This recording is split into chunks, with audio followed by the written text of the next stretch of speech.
الحمد لله رب العالمين والصلاة والسلام على سيدنا محمد وعلى آله وصحبه أجمعين. أعوذ بالله من الشيطان الرجيم. بسم الله الرحمن الرحيم. يرفع الله الذين آمنوا منكم والذين أوتوا العلم درجات والله بما تعملون خبير. Bapak hadirin jamaah kaum muslimin, jamaah salat zuhur yang dirahmati oleh Allah Subhanahu wa taala. Pertama dan utama sekali, mari kita selalu memanjatkan puji dan syukur kehadirat Allah Subhanahu wa taala, di mana pada hari ini sampai detik ini Allah masih memberikan kepada kita suatu kenikmatan yang paling besar, yang mana nikmat ini walaupun sangat kecil akan tetapi Rasulullah sallallahu alaihi wasallam pernah sabdakan akan dibalas oleh Allah Subhanahu wa taala dengan surga yang luasnya 10 kali dunia, yaitu nikmat iman. Karena seseorang itu akan dipertanggungjawabkan di hadapan Allah Subhanahu wa taala tergantung apakah dia datang kepada Allah dengan membawa keimanan yang bersih, yang selamat dari segala macam penyakit-penyakit keimanan seperti syirik, baik itu syirik kecil apalagi syirik besar. Dan itulah yang kita syukuri terus dan harus kita betul-betul jaga, karena salah satu amalan Rasulullah sallallahu alaihi wasallam menjelang salat subuh itu beliau membaca doa, Allahumma amitna ala dinil Islam, ya Allah matikan kami dalam keadaan Islam. Maka kita bersyukur sampai detik ini masih diberi yang namanya iman. Kemudian kita juga diberi oleh Allah Subhanahu wa taala yaitu nikmat taufik, yaitu kekuatan untuk bisa taat kepada Allah, bisa kita mengijabahi atau menyambut panggilan Allah Subhanahu wa taala, yaitu melaksanakan salah satu perintah yang sangat prinsip di dalam rukun Islam kita, yaitu mengerjakan salat, yaitu salat zuhur. Kemudian salawat dan salam kita hadiahkan kepada baginda Nabi Muhammad sallallahu alaihi wasallam dan terus memperbanyak bersalawat kepada beliau, karena Allah pun di dalam Al-Quran dan juga bersama malaikatnya bersalawat kepada Rasulullah sallallahu alaihi wasallam, di mana satu salawat dibalas 10 kali salawat. Satu salawat itu maknanya adalah satu rahmat dari Allah Subhanahu wa taala. Insyaallah pada pertemuan kali ini kita akan mencoba kembali untuk membahas kitab yang ditulis oleh Al-Imam Al-Ghazali, yaitu kitab Ihya Ulumuddin. Pada pertemuan-pertemuan yang telah berlalu, kita sempat juga membahas tentang sebuah pembahasan yang dikemukakan oleh Al-Imam Al-Ghazali di dalam kitabnya, yaitu pas di bulan Ramadan kemarin, yaitu tentang asrarus shaum, tentang rahasia-rahasia yang tersimpan di dalam puasa, kemudian wasyuruti al-batinah, kemudian syarat-syarat kejiwaan atau kebatinan yang mesti harus kita tanamkan di dalam berpuasa. Yang mana pada pembahasan yang lalu itu kita juga memaparkan bahwasanya puasa dalam terminologi fikih hukum Islam, kita mengetahui bahwasanya puasa itu merupakan menahan dari segala yang membatalkan atau al-muftirat, dari segala yang membatalkan puasa, mulai dari terbit fajar sampai tenggelam matahari. Itu terminologi puasa dalam pandangan fikih. Dan kita juga telah membahas bagaimana yang dikemukakan oleh Al-Imam Al-Ghazali tentang puasa yang yaitu dipandang dari aspek filosofis satu rahasianya, di mana puasa itu ada 3 kategorinya: puasa orang awam, puasa orang khusus, dan orang yang lebih khusus lagi. Dan pada kesempatan kali ini kita akan memulai dari bab yang pertama, ini menjelaskan tentang babul ilmi, yaitu tentang ilmu. Di dalam kitab Ihya Ulumuddin, Al-Imam Al-Ghazali beliau menempatkan pembahasan tentang ilmu itu sebagai sesuatu pembahasan yang diletakkan pertama kali dibahas, karena ilmu itu sangat penting untuk dikaji. Karena amal, al-ilmu qabla amal, ilmu sebelum beramal. Berbicara tentang pentingnya ilmu, tentunya kita akan membacakan beberapa hadis-hadis Rasulullah yang berbicara tentang pentingnya ilmu. Saking pentingnya ilmu, sehingga Rasulullah sallallahu alaihi wasallam pernah menyampaikan di dalam sebuah hadis beliau, tafakkaru sa'atan afdalu min ibadati sana. Berpikir atau merenung sebentar saja atau sesaat saja itu lebih mulia daripada ibadah selama setahun. Bahkan dalam sebuah hadis dikatakan, sesungguhnya satu orang alim La'alimul wahidun, satu orang alim, asyaddu ala syaitan, maka itu sungguh lebih berat bagi syaitan min alfi abidin, dari 1000 orang ibadah tapi ilmunya kurang. Jadi satu alim itu lebih utama daripada 1000 ahli ibadah, daripada lebih ditakuti oleh syaitan daripada 1000 ahli ibadah. Dan ini Al-Imam Al-Ghazali menjelaskan tentang pada pasal pertama itu fi fadlil ilmi wa ta'limi wa ta'allumi, yaitu tentang keutamaan ilmu, mengajar dan belajar.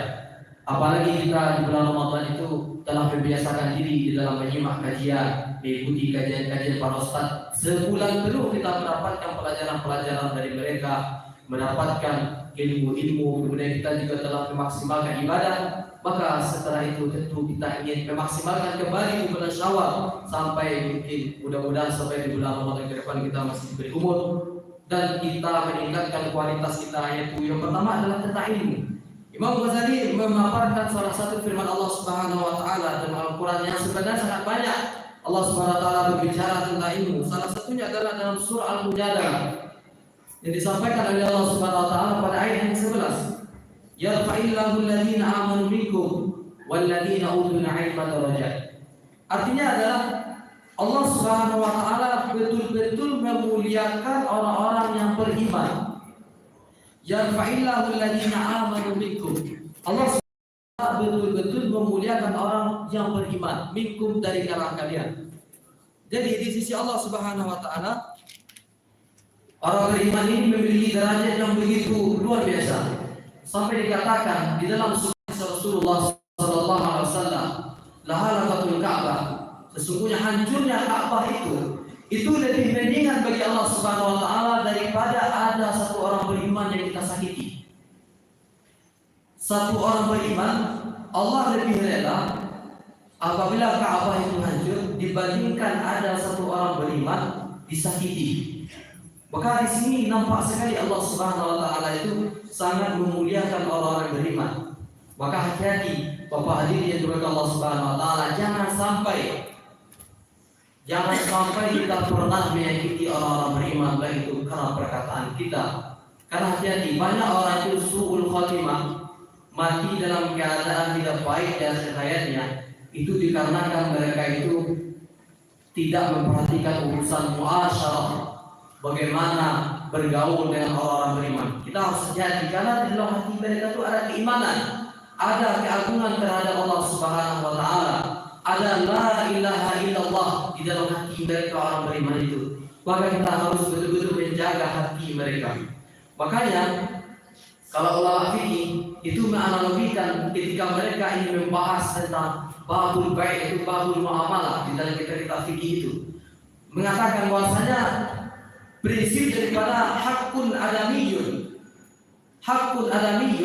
itu ma'qudun ala musyamah, bahwasanya interaksi dengan anak Adam ini belum kita berbicara tentang berinteraksi dengan orang beriman. Hakun adamiyun ma'qudun ala musyamah, sesungguhnya interaksi dengan anak Adam berkaitan dengan hak-hak mereka itu sifatnya sangat diperketat. Apabila kita bermaksiat, barangkali mungkin kita lalai dalam melaksanakan sholat, mungkin mata kita tidak terjaga, itu hubungannya adalah dengan Allah Subhanahu wa taala, dan ampunan Allah Subhanahu wa taala itu sangat terbuka luas untuk hamba-hambanya selagi itu berkaitan dengan Allah Subhanahu wa taala. Tapi sangat berbeda dengan apabila muasyarah atau interaksi kita itu yang bersifat hakun adamiyun, yaitu hak-hak yang bersifat adami. Dan arti kata itu berinteraksi dengan manusia itu tidak begitu saja yang mulia Allah yang bertobat, tapi kita harus betul-betul menyatakan maaf kita kepada mereka. Bahkan apabila kita menyebut kesalahan mereka umpamanya, bahkan ini sebenarnya sangat sulit sebenarnya, kita harus minta maaf kepada mereka. Tapi lebih parah lagi, apalagi kita ini mengurangi hak-hak mereka. Apalagi Bapak hadirin kita di sini merupakan pasal yang begitu besar. Ada transaksi itu jual beli, jangan sampai kita itu melakukan sedikit pun kecurangan yang kita lakukan. Itulah yang dikatakan oleh Al-Imam Al-Bajuri di dalam kitab Hasyiatul Bajuri ketika beliau hendak membahas tentang muamalah, bahwasanya bab tentang muamalah jual beli ini Ini adalah bab kita berinteraksi dengan manusia, maka dari situ sangat ketat yang sampai kita merugikan mereka. Tapi kalau interaksi dengan apalagi ini kita berinteraksi dengan orang-orang beriman. Jadi yarfa'illahu alladziina aamanu minkum. Jadi Allah Subhanahu wa taala mengangkat derajat orang-orang beriman itu. Setelah Allah Subhanahu wa taala menjadikan orang beriman itu adalah orang yang mulia di matanya, di sisinya, sehingga kita tidak boleh menyakitinya, dan harga orang beriman itu lebih mulia daripada Ka'bah, kata Rasulullah SAW. Maka ada orang beriman dalam level yang kedua, yaitu walladzina utul ilma, yaitu orang-orang beriman yang memiliki keistimewaan yang diberi oleh Allah Subhanahu wa taala ilmu. Kalau di kitab lain yang juga membahas tentang bab ilmu, ini lebih spesifik dijelaskan seperti Al-Imam An-Nawawi misalnya, dan juga Al-Imam Muhammad Ali Al-Maliki dan kitab beliau Fathul Qarib Al-Mujid fi Targhib wa Tahdzib. Imam Nawawi dalam kitab At-Tibyan beliau itu menjelaskan tentang keutamaan ilmu dan keutamaan para ulama dan para penuntut ilmu. Maka setelah Allah menjelaskan tentang orang beriman, lalu ada pada posisi di atas yaitu orang beriman yang berilmu, Allah juga mengangkat derajat mereka, darajatin beberapa derajat. Maka sangat penting sekali kita itu menjaga daripada menghormati atau jangan sampai kita menyakiti para ulama, orang-orang yang memiliki ilmu, karena mereka ini memiliki posisi yang khusus di hadapan Allah Subhanahu wa taala. Imam Ghazali melanjutkan mengutip pendapat Ibnu Abbas rahimahullah taala, lil ulama'i darajatun fawqal mu'minin bi sab'i mi'ati darajah. Bahwasanya para ulama, kata Imam Ghazali mengutip pendapat daripada Ibnu Abbas, Abdullah bin Abbas, anak daripada paman Nabi yaitu Abbas bin Abdul Muttalib, bahwasanya ulama itu memiliki derajat di atas orang-orang beriman yang biasa-biasa saja, yang tidak berilmu, maksudnya yang tidak ilmunya seperti ulama. Berapa derajat mereka, perbandingan mereka? Bisa mi'atin darajah, yaitu 700 derajatnya. Jadi ada orang beriman biasa, ada orang beriman tapi ulama, ahli ilmu. Maka kata ulama, kata Ibnu Abbas, itu perbandingannya yang satu derajatnya satu orang iman biasa, sedangkan para ulamanya itu 700 derajat. Sedangkan antara satu derajat dengan derajat yang setelahnya itu kalau masuk surga itu jaraknya 700 tahun untuk mencapai derajat yang kedua. Misalnya si A dia derajatnya 1, si B derajatnya 2. Maka si A kalau ingin menggapai derajat si B itu membutuhkan waktu 700 tahun berarti. Itu yang dikatakan oleh Ibnu Abbas. Kemudian dipertegas oleh Al-Imam Al-Ghazali mengutip ayat di dalam surah Az-Zumar, hal yastawi alladziina ya'lamuuna wal ladziina la ya'lamuun. Apakah sama orang yang tahu, orang yang berilmu dengan orang yang tidak tahu? Maka apa hadirin? Maka dari penjelasan Al-Imam Al-Ghazali dari beberapa ayat ini bisa kita tarik kesimpulan bahwa ilmu itu merupakan pembeda seseorang. Ilmu itu membuat orang menjadi berbeda dengan yang lainnya. Itu adalah ilmu. Orang pun dikatakan akan bisa beramal dengan maksimal apabila mereka ingin memiliki ilmu. Maka semoga setelah pasca Ramadan ini bagi kita semangatkan diri kita untuk menuntut ilmu agar ibadah yang kita kerjakan lebih berkualitas. Karena sejatinya setan itu ternyata tidak takut ternyata kepada 1000 ahli ibadah. Satu orang alim saja ditakuti oleh setan, tapi setan tidak takut kepada 1000 ahli ibadah. Semoga kita semangat untuk menuntut ilmu di setelah bulan Ramadan ini. Kita diberi taufik oleh Allah Subhanahu wa taala.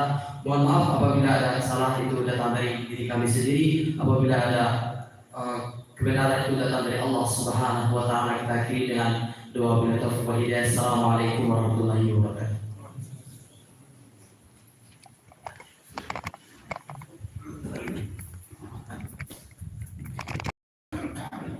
الله أكبر الله أكبر أشهد أن لا إله إلا الله أشهد أن محمدا رسول الله حي على الصلاة حي على الفلاح قد قامت الصلاة قد قامت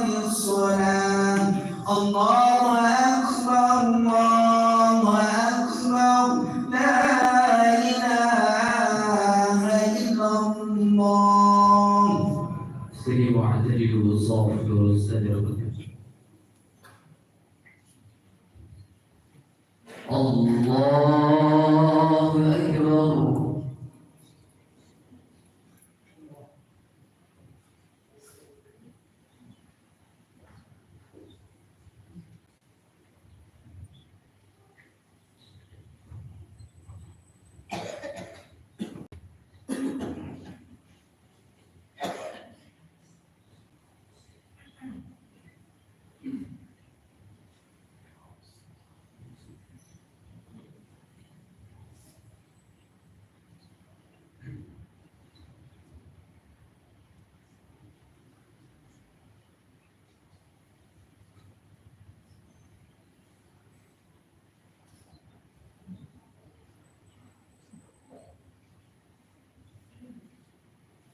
Allahu Akbar.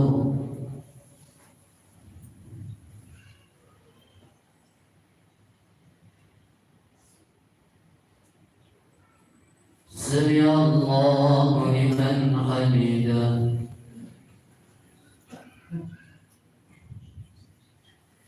Allahu Akbar.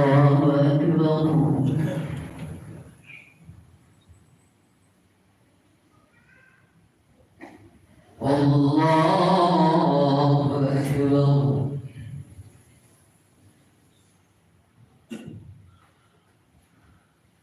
Allahu Akbar. Allahu Akbar.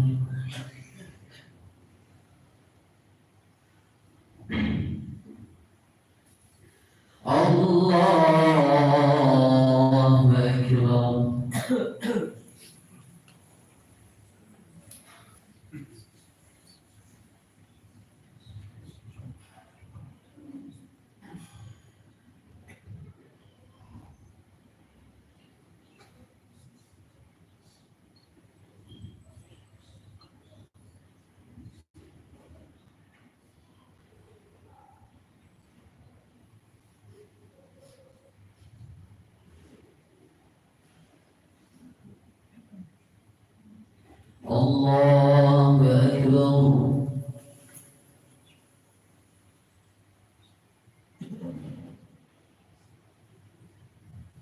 Sami Allahu liman hamidah.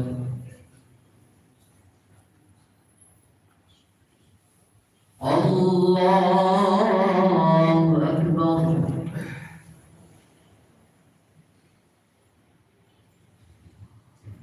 Allahu Akbar.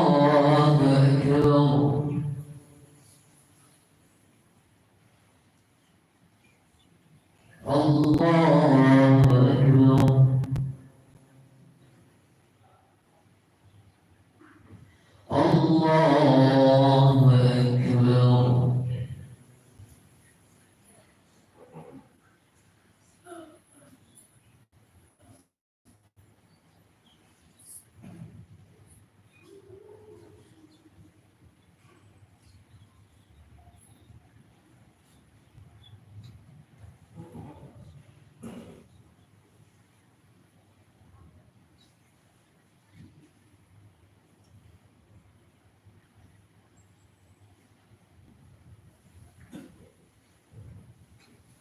Allahu Akbar.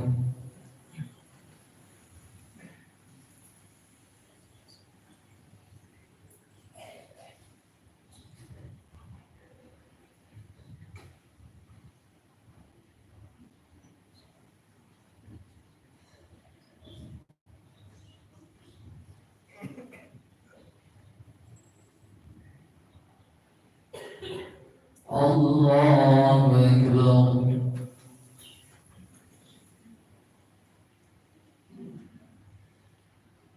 Sami Allahu liman hamidah. Allahu Akbar.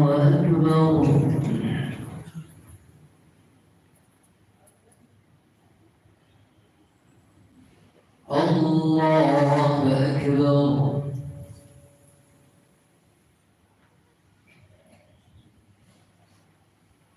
Allahu Akbar.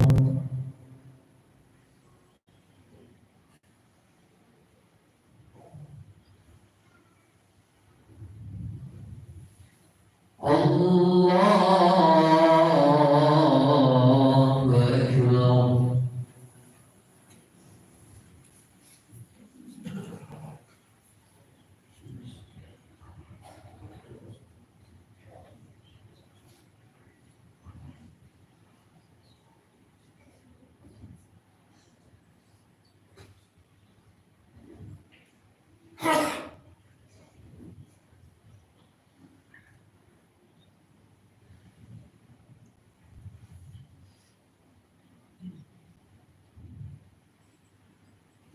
الله أكبر.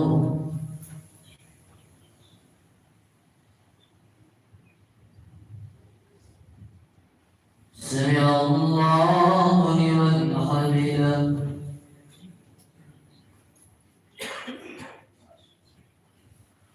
الله أكبر.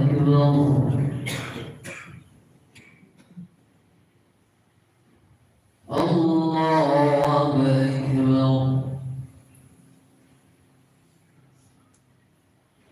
الله أكبر.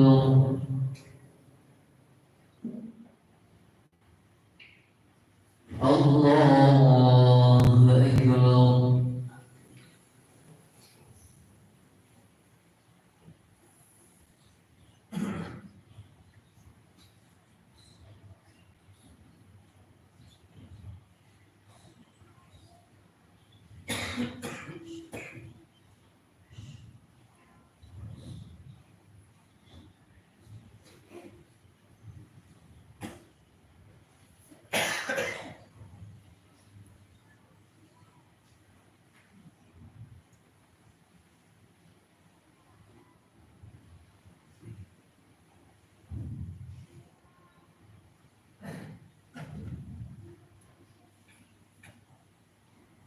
السلام عليكم ورحمة الله.